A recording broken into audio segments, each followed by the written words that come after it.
नमस्कार। जायसी पत्रिका एक और इलेक्शन स्पेशल एपिसोड के साथ आपकी खिदमत में हाजिर है।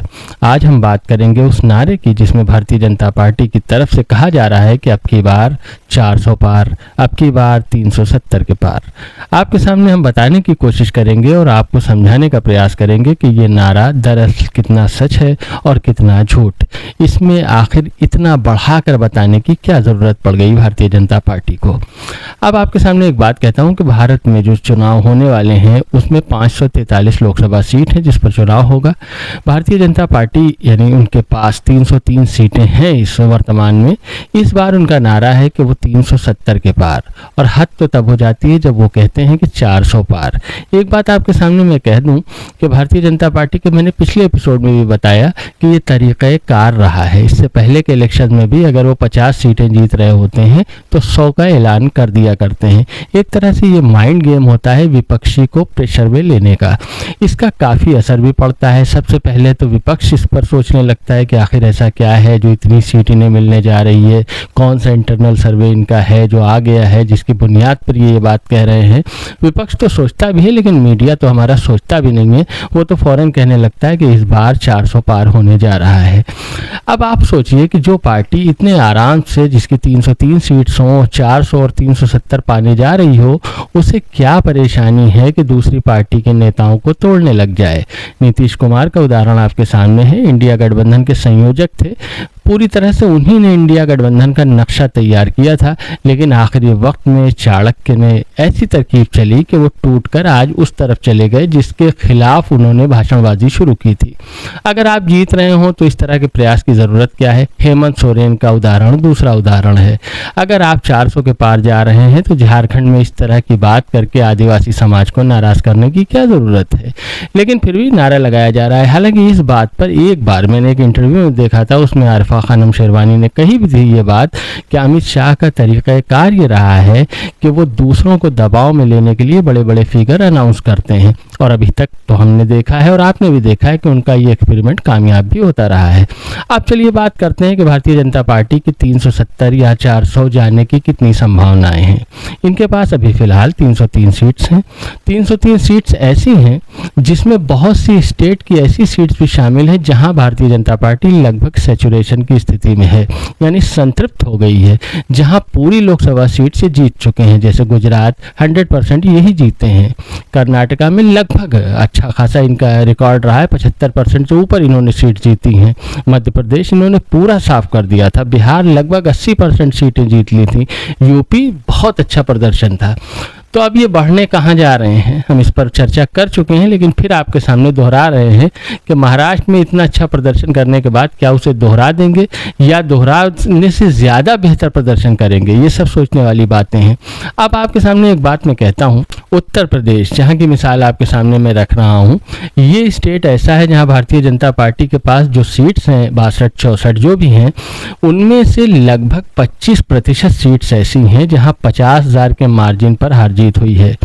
इसके अलावा यही एक ऐसी सीट भी है जिसे मछली शहर के नाम से जाना जाता है, जहां पर लोएस्ट विक्ट्री मार्जिन रिकॉर्ड किया गया था 2019 में, जहां मात्र 250 वोट से भारतीय जनता पार्टी का कैंडिडेट जीता था बहुजन समाज पार्टी के कैंडिडेट से। इस तरह की जहां क्लोज कॉन्टेस्ट हो जिस जगह पर, वहां आप 80 में 80 का नारा लगा रहे हैं, कितना सच हो सकता है। इसके अलावा पूरे देश में अगर हम बात करें तो तकरीबन 150 सीट्स ऐसी हैं जहां भारतीय जनता पार्टी कभी जीती ही नहीं है। ये वो दक्षिण भारत का हिस्सा है कि जहां ये दावा कर रहे हैं कि हम जीतने जा रहे हैं और पूरी तरह से स्वीप करने जा रहे हैं, वो ऐसी स्टेट हैं जहां ये कभी नहीं जीते। दक्षिण भारत के हिस्से में तेलंगाना में 4 सीटें आई थी, इस बार वो भी बहुत मुश्किल है कि इनकी रिटेन हो जाएं और ये वापस वहां जीत जाएं। इसके अलावा बिहार में जो स्थिति बनी है उससे आपको अंदाज़ा हो सकता है कि तेजस्वी यादव से अलग होने के बाद नीतीश कुमार के खिलाफ पूरी तरह से हवा चल रही है। हमें नहीं लगता, और आप भी सोचिएगा कि क्या आपको लगता है कि वहाँ वहाँ ये सारी सीट जीत लें या पुराने रिकॉर्ड को दोहरा लें। इसके अलावा आपके सामने एक और बात है, जो विपक्ष के वोट पिछली मर्तबा बिखर गए थे। सबसे बड़ी बात है ये, आप सोचिए इस पर कि पिछली मर्तबा जो 2019 का चुनाव हुआ, जिसमें समाजवादी पार्टी के वोट्स, कांग्रेस के वोट्स और बहुजन समाज पार्टी जो उनके साथ मिलकर चुनाव लड़ी थी, उसके वोट बिखर गए थे। इस बार इंडिया गठबंधन में सिर्फ बहुजन समाज पार्टी है जो अभी तक बज़ाहिर सामने नहीं है। जो गठबंधन में हो वो अकेले लड़ने का दम भर रही है, लेकिन बाकी गठबंधन में है और वोट जो डिवीजन होता है वो इस बार ना के बराबर होने की उम्मीद है। महाराष्ट्र में जिस तरह से एनसीपी का जो बड़ा धड़ा है शरद पवार वाला, वो कांग्रेस और उद्धव ठाकरे मिलकर चुनाव लड़ेंगे। कोई भी नासमझ आदमी भी इतना समझ सकता है कि इस बार वहां पर एनडीए का प्रदर्शन खराब होने जा रहा है।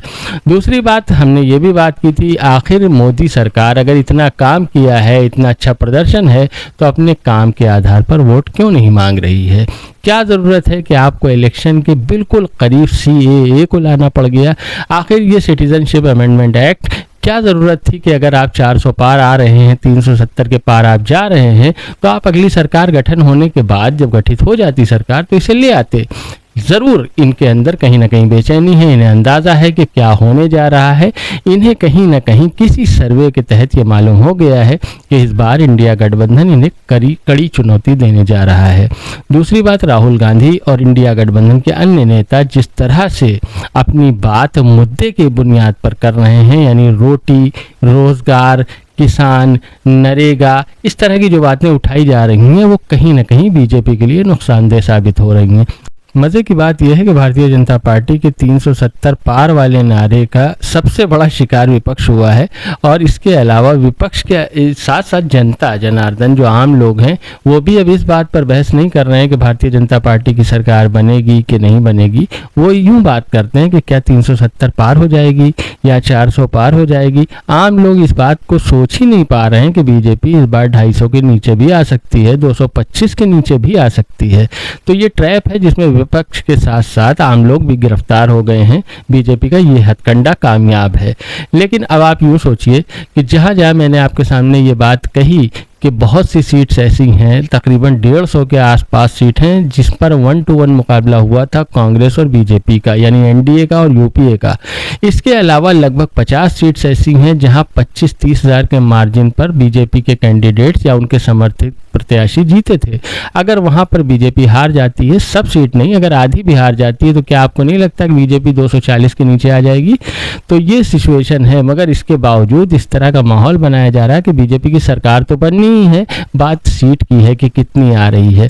अगर सीट्स की तरफ से इतना इत्मीनान है तो इस तरह की नारेबाजी की ज़रूरत क्या है? मैं आपके सामने एक मिसाल दूं, अपना खुद जो मैंने देखा कि रायबरेली जो कांग्रेस का गढ़ है, वहां से मैं गुजर रहा था तो मैंने देखा वहां भारतीय जनता पार्टी के जो संभावित कैंडिडेट हैं, एक बार लोकसभा प्रत्याशी रह भी चुके हैं, अजय अग्रवाल जी, उनका फोटो लगा है, होर्डिंग लगी है, उस पर लिखा है 80 में 80, यानी यूपी की जितनी सीट्स हैं 80 में 80 वो बीजेपी जीतने जा रही है, उसमें अजय अग्रवाल जी भी शामिल हैं। तो अब आप सोचिए कि अगर अजय अग्रवाल जी भी रायबरेली लोकसभा से जीतेंगे तो फिर 543 भी कम होंगी बीजेपी के लिए, क्योंकि रायबरेली की सीट ऐसी है कि जहां पर कड़ा मुकाबला होगा। अभी तक तो नहीं पता कि रायबरेली से कांग्रेस का प्रत्याशी कौन होगा, लेकिन इतना ज़रूर पता है कि जो भी होगा अजय अग्रवाल के लिए काफ़ी होगा। अगर जीत ना पाएगा तो कड़ी चुनौती देगा। तो 80 में 80 का नारा जिस तरह का खोखला है, वैसे ही 400 पार और 370 पार वाला नारा भी है। अगले एपिसोड में फिर आपसे मिलेंगे किसी नए मुद्दे के साथ, किसी नए इलेक्शन के टॉपिक के साथ। हमें देखते रहें, हमें सब्सक्राइब करें। शुक्रिया।